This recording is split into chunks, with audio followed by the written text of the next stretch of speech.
생명의 근원이신 하나님 아버지, 말씀으로 천지 창조하시고 오늘도 살아계셔서 영원토록 영광 받으실 아버지 하나님께 찬송과 경배 드립니다.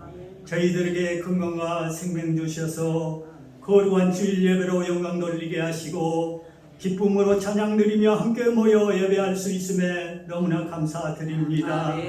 이 예배가 신령과 진정으로 드려져서 하나님 만나는 역사가 우리 모두에게 있기를 간절히 원합니다. 지나간 한 주도 말씀대로 살기에 힘썼지만은 연약한 인간에게 또 넘어지고 쓰러지고 죄를 지은 모습으로 아버지 앞에 와서 회개하오니 용서하여 주시옵소서. 아버지께서는 의인을 부르러 온 것이 아니라 죄인을 불러 회개시키러 안노라고 말씀하셨습니다. 그 말씀을 위하여 이 시간 부족한 저희들 기도하오니 우리의 죄를 깨끗이 씻어주시고 정결한 마음으로 정성을 다하여 예배드릴 수 있도록 성령 하나님께서 역사하여 주시옵소서. 이 시간 성령 충만함으로 함께하여 주시옵소서. 하나님 아버지, 귀한 재단 오늘까지 사랑하시고 복을 주심을 진심으로 감사드립니다. 앞으로도 질적으로 영적으로 부흥하는 축복을 주시기를 간구드리며 또한 날마다 선교의 지경이 확장되는 축복을 주실 줄 믿습니다. 아버지, 특별히 농번기철이 다가옵니다.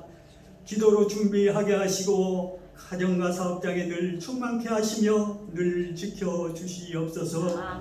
잘하게 하시는 이는 오직 하나님인 줄 아시오니 모든 것을 우리 하나님께 맡길 수 있는 귀한 가정들 다 될 수 있도록 하나님 함께하여 주시옵소서. 이 나라 이 민족 지키시고 사랑하시는 하나님 아버지, 이 민족 회개의 영을 부어주시사 다시금 회개하고 복음을 땅끝까지 전하는 민족 되게 하여 주시옵소서. 지금 이 시간 병마와 싸우며 고통 중에 있는 한우들 만병의 의사신 아버지께서 그들을 위로하시고 축복하여 주시옵소서. 특별히 우리 장로님들 건강 주시옵소서. 병원에서 가정에서 또 가려 중인 사랑하는 식구들 너무나도 많이 싸우니 아버지 피 묻은 손으로 어루만져 치료하여 주시옵소서. 이 시간 단상에서 오신 목사님 영육간에 건강 주시고 말씀 증거하실 때 성령 충만함 주시어서 심령과 골수를 찔려 쪼개는 능력의 말씀 되게 하옵소서. 회개의 시간 되기를 원합니다. 예배를 드리는 곳마다 성령 충만케 하시며 교회가 살아나는 역사 있게 하여 주시옵소서. 이 예배의 시종을 주관하시고 맡기며 우리를 죄에서 구원해 주실 예수 그리스도 이름으로 기도하옵나이다. 아멘.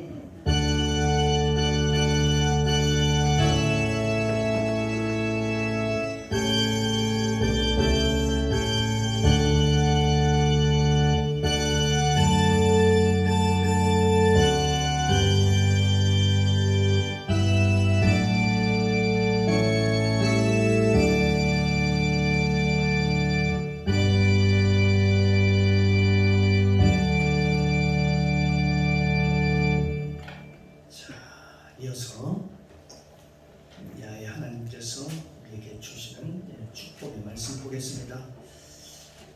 신약성경 마태복음 14장 1절로 12절까지 말씀입니다. 제 성경책 신약성경 23면입니다. 제가 먼저 봉독합니다. 돌아가면서 함께 읽고 마지막 절 함께 봉독에 올리도록 하겠습니다. 그때에 분봉왕 헤롯이 예수의 소문을 듣고 그 신하들에게 이르되 이는 세례 요한이라 저가 죽은 자 가운데서 살아났으니 그러므로 이런 권능이 그 속에서 운동하는도다 하더라. 전에 헤롯이 그 동생 빌립의 아내 헤로디아의 일로 요한을 잡아 결박하여 옥에 가두었으니 이는 요한이 헤롯에게 말하되 당신이 그 여자를 취한 것이 옳지 않다 하였습니다. 헤롯이 요한을 죽이려 하되 민중이 저를 선지자로 여김으로 민중을 두려워하더니 되어 헤로디아의 딸이 연석 가운데서 춤을 추어 헤롯을 기쁘게 하니 헤롯이 맹세로 그에게 무엇이든지 달라는 대로 주겠다 하거늘 그가 제 어미의 시킴을 듣고 가로되 세례 요한의 머리를 수발에 담아 여기서 내게 주소서 하니 왕이 근심하나 자기의 맹세한 것과 그 함께 앉은 사람들을 인하여 주라 명하고 사람을 보내어 요한을 옥에서 목베어 그 머리를 소발에 담아다가 그 여아에게 주니 그가 제 어미에게 가져가니라. 요한의 제자들이 와서 시체를 가져다가 장사하고 가서 예수께 구하니라. 아멘. 아멘. 할렐루야. 참으로 좋으신 아버지 하나님 은혜를 감사합니다.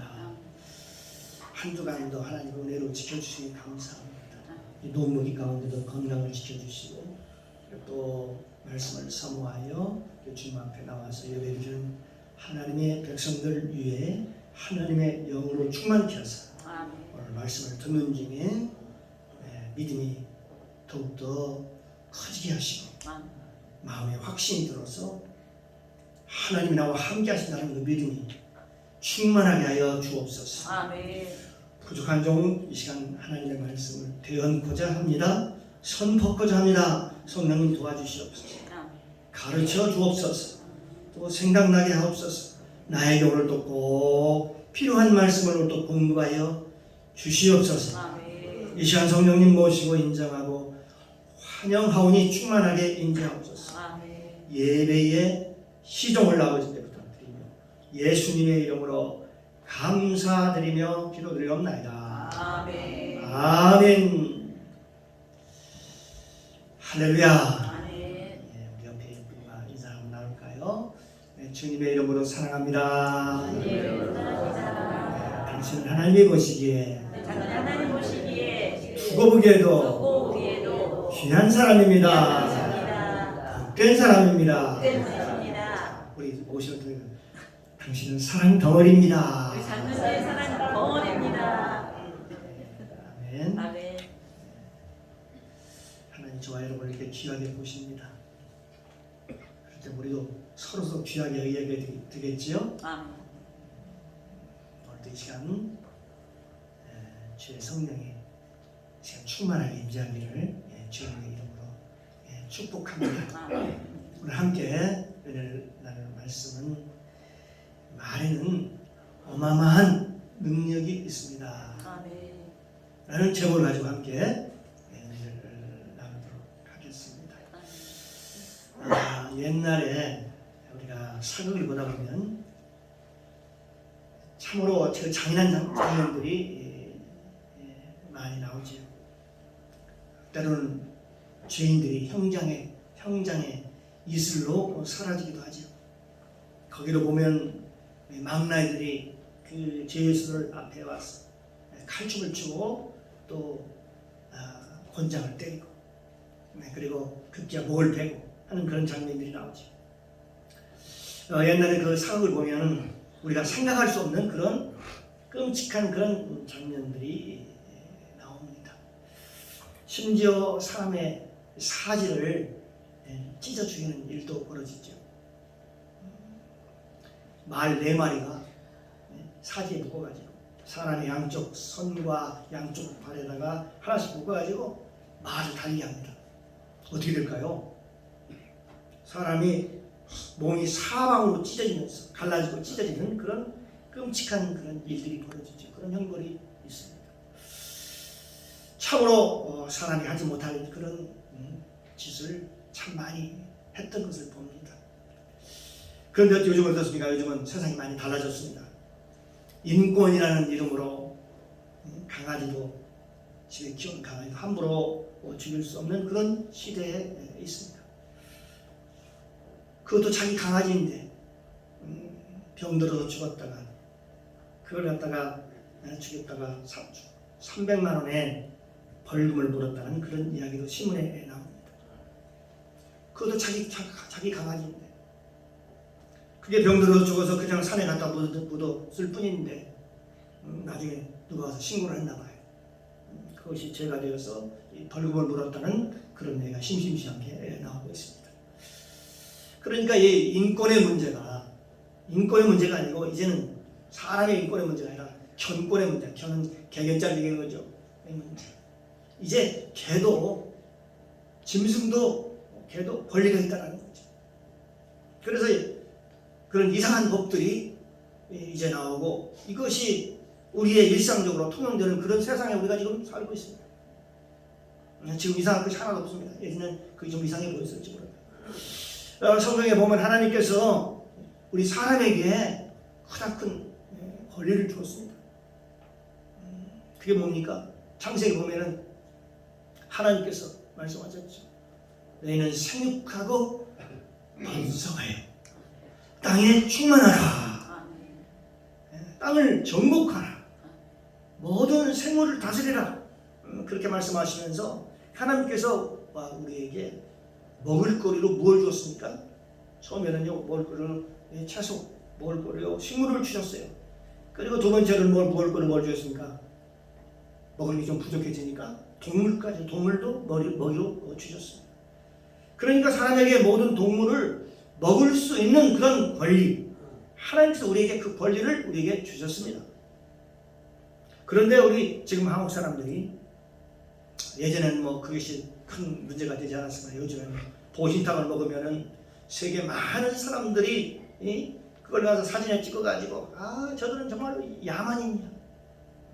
전 짐승 같은 야만인들이야.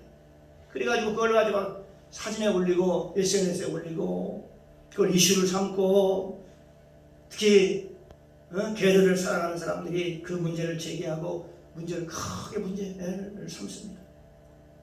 그런데 오늘 본문에 보니까요. 이 헤롯이라는 사람이 이런 끔찍한 일을 벌입니다. 헤롯이라는 사람이 세례 요한의 머리를 잘라서 머리를 베어버립니다. 그런 일이 벌어집니다. 그리고 그걸 손안에 담아가지고 헤로디아의 딸이 가지고 오는 겁니다. 왜 이런 일이 생겼는가를 봤더니 헤롯이라는 사람은 원래 유대인이 아니었습니다. 이두메라는 그런 사람이었습니다. 그런 이방인 사람이었습니다. 그런데 나중에 그가 분봉왕이 된 후에 자기가 유대인으로 개종을 하죠. 우리가 외국 사람 가도 내가 귀화를 하듯이 자기 유대인으로 자칭 개종을 합니다. 그래서 그 스스로 유대인이라고 자칭을 하면서 살았던 사람들 중에 한 사람이었습니다. 이 헤롯 왕이라는 사람. 그러면서 나는 유대인으로 유대인의 분봉왕이 되는 것이 맞다, 옳다, 그렇게 주장을 했던 사람이죠. 그런데 그 당시에는 유대인들이 자기 동생의 마누라를, 자기 아내를 뺏어가지고 막 그와 결혼하는 그런 일은 벌어지지 않았습니다. 왜냐하면 유대의 법에 그것이 걸리기 때문에 도저히 그걸 용납할 수가 없는 일이었어요. 그런데 이 헤롯이라는 사람은 자기 동생의 아내를, 자기 동생 빌립의 아내를 뺏어서 자기 아내로 삼아버린 거예요. 그때에 세례 요한이 이 헤롯에 대해서 강력하게 세례 요한이 얘기를 합니다. 주장을 합니다. 왜 네가 유대인이라고 하면서 하나님께 죄를 범하느냐, 그렇게 얘기합니다. 너는 하나님께 반드시 심판을 받을 것이다 라고 하면서 헤롯이 강력하게 그에게 얘기하는 것이죠. 외치는 것이죠. 그럼에도 불구하고 이 헤롯은 그 나름대로의 양심이 있었습니다. 그리고 헤롯은 두려워하는 사람이었습니다. 그러다 보니까 세례 요한이 마음에는 들지 않았지만 세례 요한을 어떻게 하지 못하는 거예요. 그러던 중에 어느 날 세례 요한이 죽임을 당하게 됩니다. 어떻게 죽였는가 보면 이 헤로디아가, 그러니까 헤롯의 아내가 된 그는 바로 원래는 그 헤롯 왕의 동생의 아내였습니다. 그 동생과 이혼을 하고 형 헤롯에게 시집온 헤로디아가 도저히 그걸 견디지 못하는 겁니다. 날마다 자기에게 그런 말을 하고 다니고 또 사람들한테 저건 잘못된 것이라고 막 얘기를 하니까 그 소리를 듣고 도저히 견디지를 못하는 겁니다. 그래서 어느 날 헤로드 왕이 그날 생일 잔치가 있었는데 헤로드 왕이 그에게 묻습니다. 마침 그 딸이 와서 재롱잔치를 부리면서 재롱을 떨면서 춤을 추고 있었습니다. 그러면서 너의 소원이 무엇이냐 그렇게 묻습니다. 그때 그 소원이 뭐냐고 얘기하면 저 세례 요한의 머리를 소관에 담아가지고 나에게 주는 것이 그게 나의 소원입니다. 근데 그에게는 지금요 그 어미가 시킨 것입니다. 그로 말미암아 결국은 그 일 때문에 결국 세례 요한이 그렇게 죽임을 당하게 된, 목베임을 당하게 된 일이 생기게 된 것이죠. 이 헤로디아의 그 소원 때문에 결국은 요한의 목이 잘려서 그 쟁반을 머리에 담아가지고 꺼내 가져오는 그런 끔찍한 일. 상상해 보시죠. 머리를 잘랐는데 그것도 그 소관에 담아가지고 머리를 가지고 누구에 와요? 어머니인 그 헤로디아에게 딸이 가지고 온 거지. 그런데 오늘 본문에서 얘기하고 싶은 게 있습니다. 이 헤롯이라는 사람이 얼마나 세례 요한을 대단하게 생각했느냐 하는 것입니다. 그 후에 예수님께서 당시 활동하고 있을 때 이 헤롯이 생각하기에 그가 목을 베서 죽었잖아요. 근데 그 죽은 헤롯이 죽은 그 세례 요한이 부활해서 지금 예수 그리스도가 그 안에 있구나 라고 그렇게 생각할 정도였습니다. 예수님께서 죽은 자를 살리시고 또 안진뱅이를 일으키시고 소경의 눈을 뜨게 하시고 바다를 걷게 하시고 이런 수많은 그런 기적들을 행했다는 소문들을 누가 듣냐면 헤롯이 듣습니다. 그 얘기를 듣고 그가 덜덜덜 떨면서 혹시 세례 요한이 살아온 거 아니냐 그러면서 뭐라고 그러냐면 야 내가 목베게 한 그 세례 요한이 살아서 지금 부활한 거 아니야? 다시 예수로 부활해서 이렇게 활동하는 거 아니야? 예수님을 보고 그렇게 두려워했던 것입니다. 라고 생각할 정도로 이 헤롯이라는 사람은 세례 요한에 대해서 아주 대단하게 생각을 했던 사람입니다.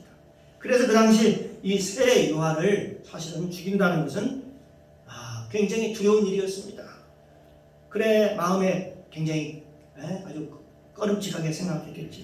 그래서 그를 죽이려고 할 때에 여기 성경 말씀에 보면 그가 굉장히 두려워했다라는 겁니다. 마태복음 14장 5절 이하에 보면 이 헤롯 왕이 예수를 죽이려 하되 무리들이 저를 선지자로 여김으로 민중을 두려워했다라고 이렇게. 그러니까 이 모든 무리들이 이 세례 요한을 선지자로 여김으로 그를 두려워했다는 것입니다. 또 마태복음 14장 9절에 보면 왕이 근심하나 자기 맹세한 것, 자기가 함부로 입에서 나온 맹세한 것과 그와 함께 앉은 사람들이 그 말을 들었겠죠. 그 말로 인하여 주라고 그렇게 명을 했다는 것입니다. 그래서 왕이 심히 그 일을 놓고 근심을 했다. 그가 약속을 하긴 했습니다마는 엉뚱한 걸 요구하니까 설마 그들이 세례 요한의 목을 요구할지는 자기도 상상하지 못했다는 것이죠. 그런데 그 헤로디아의 딸이 그 세례 요한의 목을 요구하니까 왕이 굉장히 근심을 했다. 그렇게 성경에 기록하고 있습니다. 그러니까 그가 자기가 한 말도 있고 한번 입에서 말이 떨어지면 어떻게 돼요? 행동을 옮겨야 되잖아요. 또 그때 그 말을 들은 사람들이 많이 증인들이 있었습니다. 그래서 그 말을 지키지 않을 수가 없어가지고 세례 요한의 목을 어쩔 수 없이 죽이고 싶지 않았지만 두려워서 죽이고 싶지 않지만 어쩔 수 없이 목을 벨 수밖에 없었던 것이지요.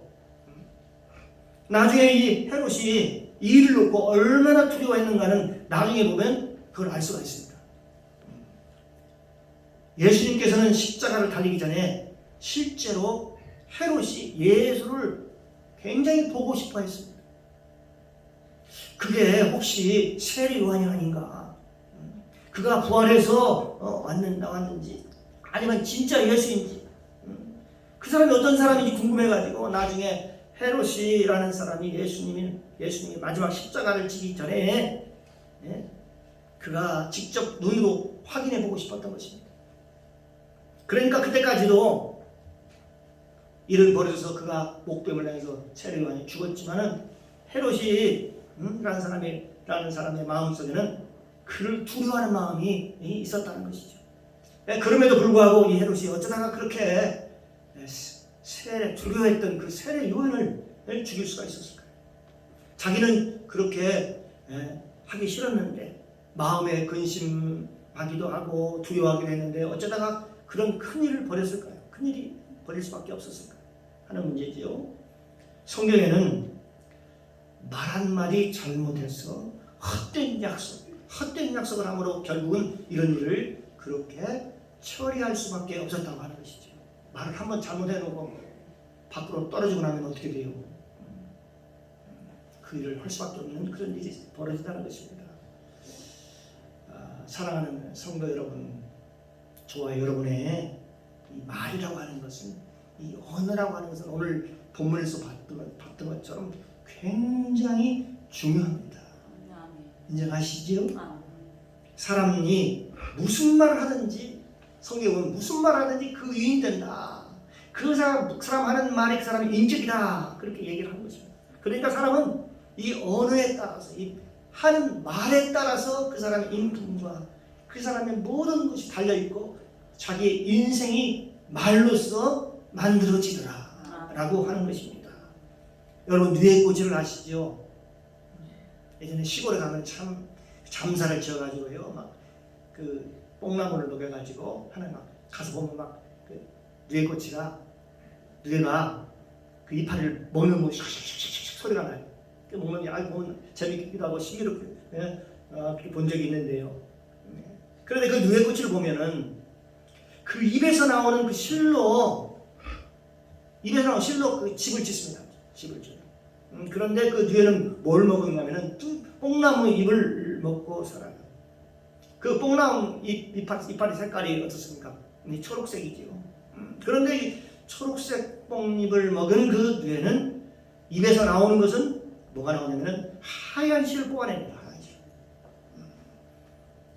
그런데요, 그 누에가 그 뽕나무 잎사귀에 노란 물감을 칠해가지고 그걸 먹이면 그 색깔이 무슨 색깔이 나오냐면 노란 색깔의 그 실이 나오는 거예요. 또 거기다가 뽕나무에다가 그 이파리에다가 보라색을 갖다 물감을 들여서 먹이면 그 색깔이 바로 또 그대로 또 보라색이 나와요. 참 희한하죠. 모든 것들이 다 그 누에가 먹은 대로 다 뱉어내고 실을 그 모양으로 그 색으로 실을 뽑아내요. 그래서 사람들이 이 보라색 명주에다가 물감을 들이지 않고 이 뽕잎에다가 물감을 들입니다. 그러면 그 나오는 그 색깔이 영원히 그 색깔이 잘 변하지 않는다고 그럽니다. 그래서 이 누에를 먹는 그 색깔을 누에가 먹는 그 색깔을 뽑아내요. 자기가 먹은 대로 그 입에서 나오는 거지요. 그 색깔의 명주실을 뽑아내는 거죠. 그렇습니다. 누에가 자기가 먹은 대로 그게 그대로 그 색깔이 나오는 것처럼 우리가 말할 때 어떤 말을 하느냐, 참 중요하죠. 어떤 말을 하느냐. 사람들은요, 듣는 말 이상을 잘 쓰지를 않는다고 합니다. 여러분이 하는 이거 얘기 있잖아요. 있는 얘기. 그는요, 다 여러분이 평상시 뭘 들었느냐에 따라서 여러분의 말이 결정된다는 것입니다. 내가 들었던 말, 내가 들었던 것에서 생각이 나고 상상도 하고 또 본 것에 대해서 사람들이 생각도 하고 또 상상도 하고 그렇다는 것입니다. 그것을 뭐라고 얘기하냐? 그래서 견문이다. 견자는요, 볼견자입니다. 한문으로 볼견자. 문자는 들을 문자입니다. 보고 듣는다. 그래서 견문을 넓혀라 그런 얘기를 하지요. 그래서 사람이 무엇을 보느냐에 따라서, 무엇을 듣느냐에 따라서 그 사람의 사고와 그 사람의 생각이 그 모든 것들이 다 결정이 난다는 겁니다. 우리가 자녀들도 되도록이면 좋은 대학에 보내려고 하는 거 왜 그러느냐? 바로 가서 좋은 선생을 만나가지고 좋은 강의를 강의를 많이 들으려고 하는 것이죠. 그래서 그 영향을 받으라는 겁니다. 왜 훌륭한 선인들을 그렇게 우리가 찾아가느냐? 우리가 훌륭한 선인을 찾아가는 이유는 마찬가지입니다. 그들에게 가서 좋은 얘기들을, 좋은 경험들을 얘기를 들으려고 하는 것이죠. 그 사람들을 만나면은 어떻습니까? 참 배울 것이 많으니까. 그러나 여러분, 우리 어린아이들이 어릴 때, 이 초등학교 갈 때부터 일진이라고 있죠. 그런 불량 서클입니다. 애들이 깡패하고 놀면은 그리 말하는 말이 다르다고 해요. 말이 거칠고, 언어가 달라집니다. 그리고 눈빛이 달라집니다. 하는 행동이 다르다고 합니다. 하는 행동. 이 어린 것이, 그 어린 것이 그 생각과 그 언어가 상당히 아주 폭력적으로 달라지는 것을 우리가 볼 수가 있습니다. 이렇게 사람의 말이라고 하는 것은 그렇게 우리에게 아주 중요한 것이라고 볼 수가 있습니다. 어떤 사람들은 말을 아주 심하게 하는 사람들이 있습니다. 똑같은 말을 해도요, 부드럽게 하지 못하고 아주 강하게 얘기하는 사람들이 있습니다. 왜 그럴까요? 사람들은 그렇게 해야 자기 마음이 편하다고 그럽니다. 그렇게 해야 자기가 말을 한 것 같아요. 그 사람은 오랫동안 그렇게 습관이 되어 있기 때문에 그렇다고 했습니다. 그렇게 말을 해야 상대방이 말을 알아듣는다고 생각을 하기 때문에 그렇다고 해요. 그리고 그렇게 말을 해야 자기 속도 막 시원하게 느껴진다고 그렇게 얘기를 합니다. 여러분, 이 말이라고 하는, 이 말의 힘이라고 하는 것은 강함에 있지 않고요, 부드러움에 있습니다. 부드러움. 그래서 에스겔서 36장에 보면 하나님께서 너희에게 내 영을 너희에게 부어주겠다. 그래서 부어주면 너희가 부드러운 마음이 될 것이다. 부드러운 마음이. 그러면서 우리의 마음이 부드럽게 된다고 그렇게 얘기하고 있습니다. 그래요, 하나님의 영이 우리 가운데 오시면, 저와 여러분 가운데 오시면 우리의 모든 언어들이 부드러워진다라고 그렇게 얘기하고 있습니다. 이 부드러움 속에 힘이 있고, 할렐루야. 부드러움 속에 설득력이 있고, 부드러움 속에 깊이가 있다고 그래요. 강하게 얘기한다고 해서 뭐가 좋은 결과가 나타나는 게 아니라는 것입니다. 이 강한 언어 속에는 도리어 그것 때문에 반항심이 들어가지고 그가 말하는 것을 거부하기도 한다는 것입니다. 받아들이지 않는다는 것입니다.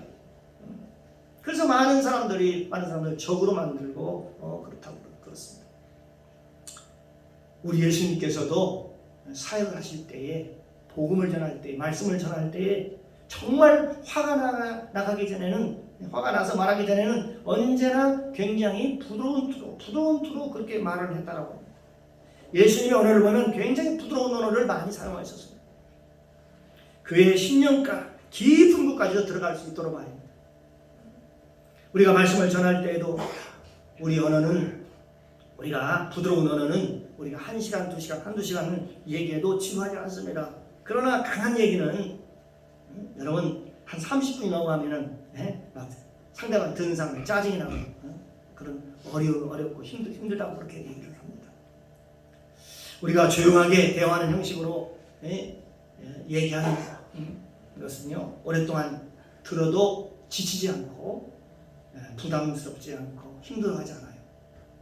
그런데 막 아주 강하게 성질을 내면서 강하게 소리를 치면 듣는 사람이 너무 힘들고 지치고 말씀을 듣고 셈을 사실은 얻으려고 왔는데, 목사님 얘기했죠. 마찬가지겠죠. 강한 선언을 큰 언어로 막 아주 좀 센 언어로 억양을 높여가고 얘기하면요, 나를 지금 꾸짖고 있는 것인가, 그렇게 얘기 들면서요, 도리어 힘이 들고 지치는 거 아닙니까?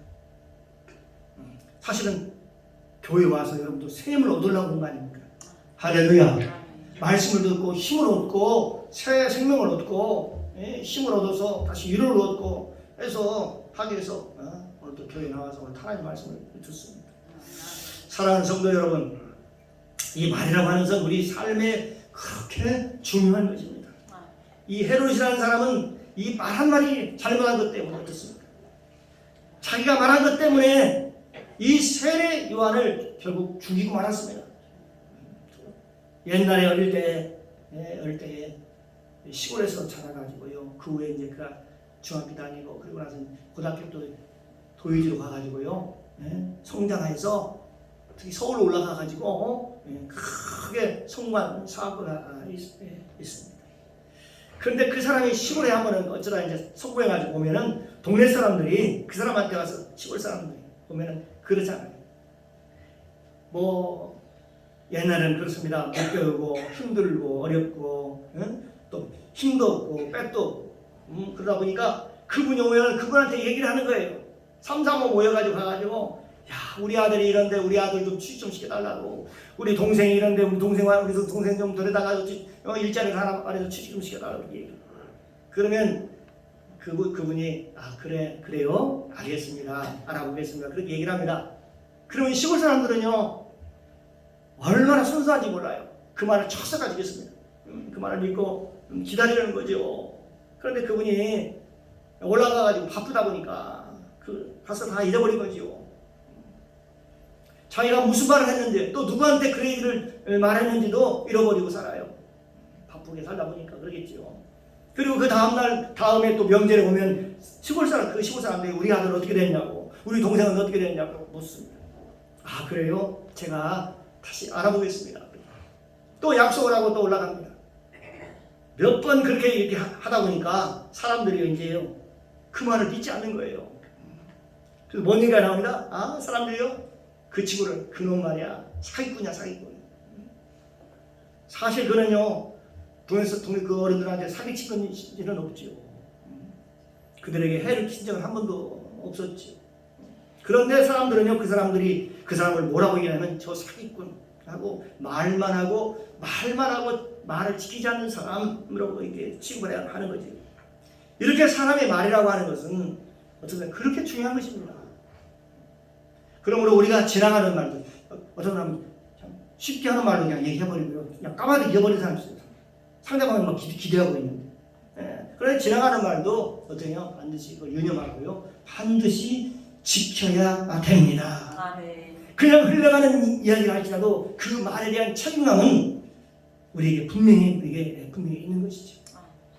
이 헤롯이 한 사람은 그가 말한 그 말 한마디 때문에 결국 그 선지자 새 요한을 죽이고 새 요한을 목에 베고 그런 일이 벌어지죠. 그런데 그 헤롯이라는 사람이 과연 그 뒤에 죽고 나서 지금 어디에 있을까요? 그 말 한마디 잘못해서 그 결국 세례 요한을 죽였던 그 헤롯은 지금 어디에 있을까요? 지금 그 생각을 하면 참 참담한 일이죠. 사랑하는 성도 여러분,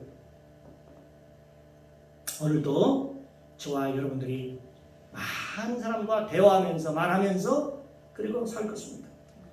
우리 보통 사람들은 행동으로 죄를 짓는 경우가 그렇게 많지 않고 거의 다 죄를 짓는 거 보면요 행동으로 짓는 것보다도 말로 죄를 짓는 경우가 참으로 많죠. 행동으로 우리가 누구를 두들겨 패겠습니까? 아니면 누구에게 사기를 치겠습니까? 우리 몸으로 죄를 짓는 것이 얼마나 많겠습니까? 예수를 믿고 난 후에는 더욱더 그렇죠. 그렇게 다 남들 여러분들이 열심히 살고 거룩하게 살아보려고 하기 때문에요. 그렇지 않지 않겠죠. 거의 모든 죄는 말로써 입으로 다 죄를 짓는 겁니다. 입으로. 의인도 입으로 되고요. 죄인도 입으로 죄를 짓는 거예요. 죄인도 입으로 되는 것이고 의인도 입으로 되는 거라. 그래서 내 말로 의롭게 된다. 내 말로 의롭게 된다. 그렇게 말씀하고 있습니다. 어떻게 하든지 저와 여러분들이 이 땅에 살아갈 때에 어떤 언어를 써야 될까요? 이제 하늘의 언어, 위에서 주시는 하나님의 지혜를 받은 하늘의 언어, 믿음의 언어, 사랑의 언어, 긍정의 언어를 사용하시기를 주님의 이름으로 축복합니다.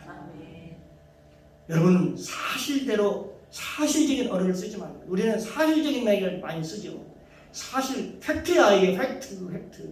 사실 그대로 얘기하는 건 그대로 얘기하는 것이죠. 나는 내가 본 대로 난 말할 거야. 난 봤어. 나는 들었어. 그러니까 내가 들은 대로 말할 거야. 나는 정직한 사람이야. 나는 사실대로 말을 해야 돼. 자기는 굉장히 떳떳하고 양심적이다라고 그렇게 할 수 있겠지. 그러나 여러분, 세상 사람들도 그보다 훨씬 더 나을 수 있습니다. 우리는 예수님 말씀하시는 말씀이라고 하는 것은 다시 말하면 허물을 덮어서 할 수 있는 언어이지요. 허물이 있어도 허물을 막 이렇게 드러내는 게 아니라 허물을 덮어서 감추는. 거기다가 예수님의 보혈로 덮는 은혜의 언어입니다. 하나님께서 아담과 하와가 죄를 지었을 때 어떻게 하겠습니까? 다 내쳤습니까? 가죽옷을 지어가지고 입혀서 덮였던 것처럼 말입니다. 거기 보면 셈, 야벳 나오지요. 함이 나오죠. 그런데 셈과 야베스가 자기 아버지가 술 먹고 빨가벗고 들어가 있었을 때, 여러분, 그의 하체를 보지 않으려고 뒷걸음쳐서 들어가가지고 겉옷을 어깨에 대고 나왔다. 그들을 그 아버지의 허물을 덮었던 그 언어 말입니다. 우리가 덮는 언어를 사용해야지. 우리가 함처럼 나는 본대로 말할 거야.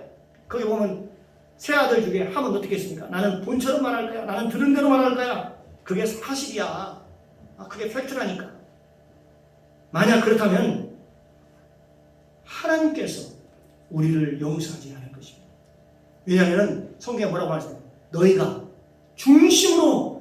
형제를 중심으로 용서하지 아니하면 나도 너를 용서하지 않으리라. 그렇게 말씀하고 있습니다. 하나님께서 우리의 본대로, 우리를 본대로, 우리가 행한 대로, 그대로 우리를 긍휼히 여기지 아니하시고 그대로 우리가 하나님께 우리를 그렇게 판단하신다면, 정죄하신다면, 우리가 이 세상에 과연 하나님 앞에 은혜를 입을 자가 누가 있겠습니까? 하나님 앞에 누가 설 자가 누가 있겠습니까? 그건 불가능한 것이죠. 근데 우리는요, 하나님 앞에 우리가 당당히 설 수 있는 것은 우리가 허물을 하나님께서 예수님을 통해서 보혈로 우리를 덮어주셨기 때문에 우리가 하나님 앞에 당당히 설 수 있는 거 아닙니까? 우리 언어는요, 사실을 말하는 게 아닙니다. 여러분 잘 기억하시기 바랍니다.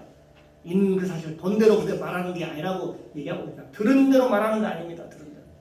여러분 여기 안선생 수금을 들었어요. 들은 대로 말하는 게 아니라니까요. 우리 언어 속에는 어떤 언어가 있어요? 예수님의 구속의 언어가 있어야 되는 것입니다.